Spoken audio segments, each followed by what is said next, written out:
For the 2017 Open Book Festival that is underway in Cape Town and is of course set to conclude on the 11th of September.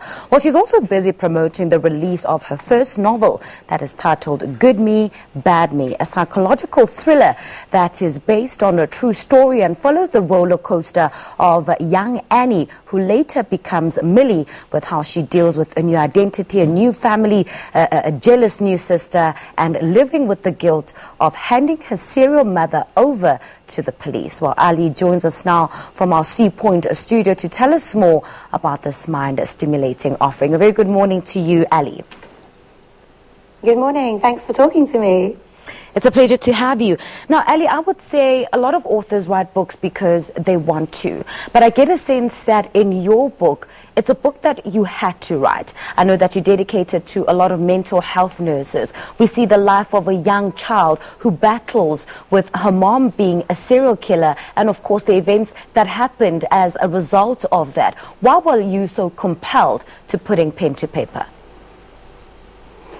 Well, I spent 10 years working as a child and adolescent mental health nurse, and during that time I looked after a number of young people who were struggling with their identities and with their parents' past, and this idea that perhaps they didn't have a choice in their future about who they might end up being. And I was always concerned about these kids, about how the wider society felt about them, and whether perhaps if these kids do something wrong, can they be forgiven for these things happening. And I really wanted to write something about this, and it was interesting the point that you made about this is the book that I needed to write, and it really was like that. This book kind of tore out of me in 4.5 months, and it was a really extremely sort of emotional process, and then I had to edit it for a further year until we had the full book. But yeah, it was kind of a desire of mine to do this for, I think, a long time. I had a conversation about 8 or 9 years ago, which really informed this book. I must say this isn't based on a true story, but it's based on an amalgamation of conversations and young people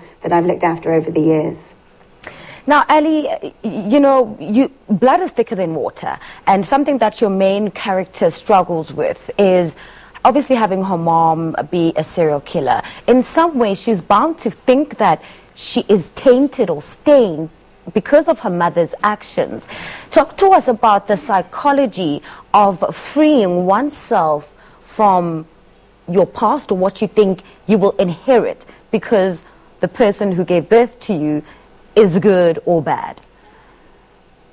Absolutely, and I think that's one of the things I really wanted to illustrate with this book, and that's why I use a first-person narrative so the reader can step into Millie's mind and experience every facet of her life. And what we see in the book is, although that Millie's handed her mum into the police, the psychological ties between her and her mother are even stronger than ever, and her mum kind of lives in her head and in this voice that tempts her and goads her to be bad, and Millie has to hide this because it's a very kind of frightening thing to tell people. And also the other thing is that she deeply misses her mother. She has this shame and this guilt around that because even though her mother was bad and is a serial killer, she is still this 15-year-old's mom. And so all these terrible kind of emotions that this young child has to hide and has to, you know, really keep secret. It's such a burden and it's such a haunted way to live. So it's exceptionally difficult. And I use this kind of secret stream of consciousness in the book to allow the readers to hear what she says to the people actually in front of her and what she's secretly thinking in her head,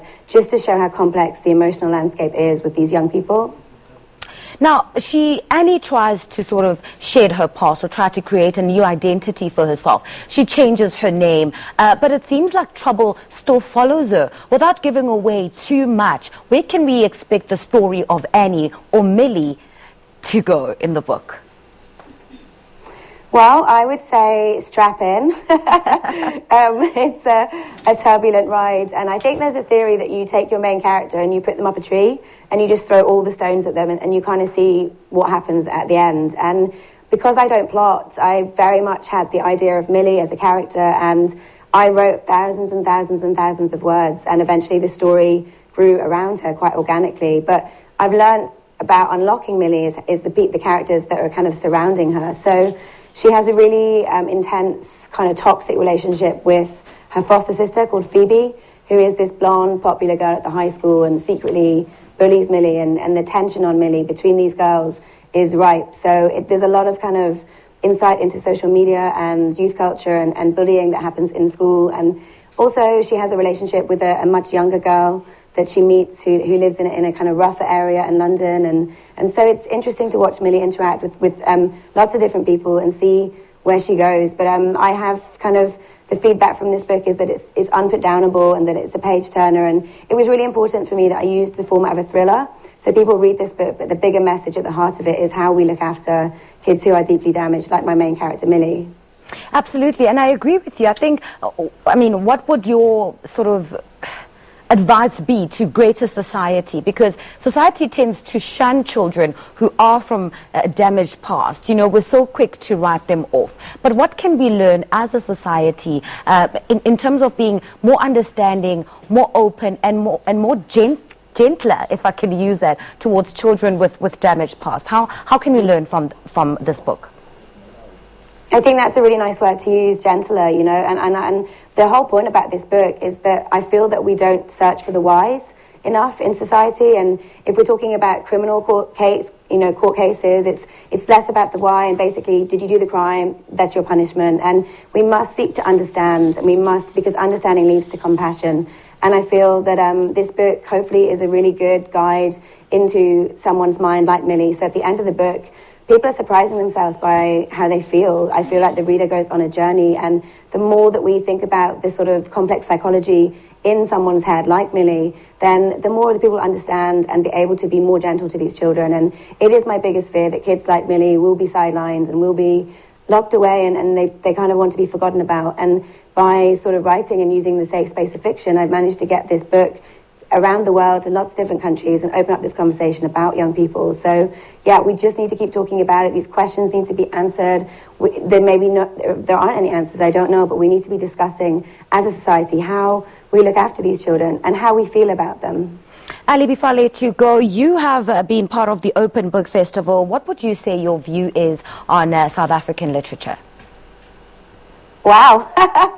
Well, it's very new to me, I have to say, and I've been spending most of my spare time in the Book Lounge, which is the beautiful bookshop here in Cape Town, and I think I've amassed 9 books of local authors, so I have a week off after the festival, and I'm going to be diving into kind of new voices and new writers that I've never sort of heard of. And it's such a ripe scene over here. And last week I visited Elsie's River Library, and we were talking about the importance of story gathering and voices that need to be heard. So I think it's a really exciting time, and I can't wait to read some of the local authors. Ali Land, thank you so much. May you continue to give a voice to the voiceless. We appreciate your time. Ali Land is an author and has worked as a child and adolescent mental health nurse for over a decade. She's been speaking to us about the release of her debut book titled Good Me, Bad Me, a read that follows the story of young Annie, who has to live her life that's filled with guilt, adaptation, and, of course, confusion.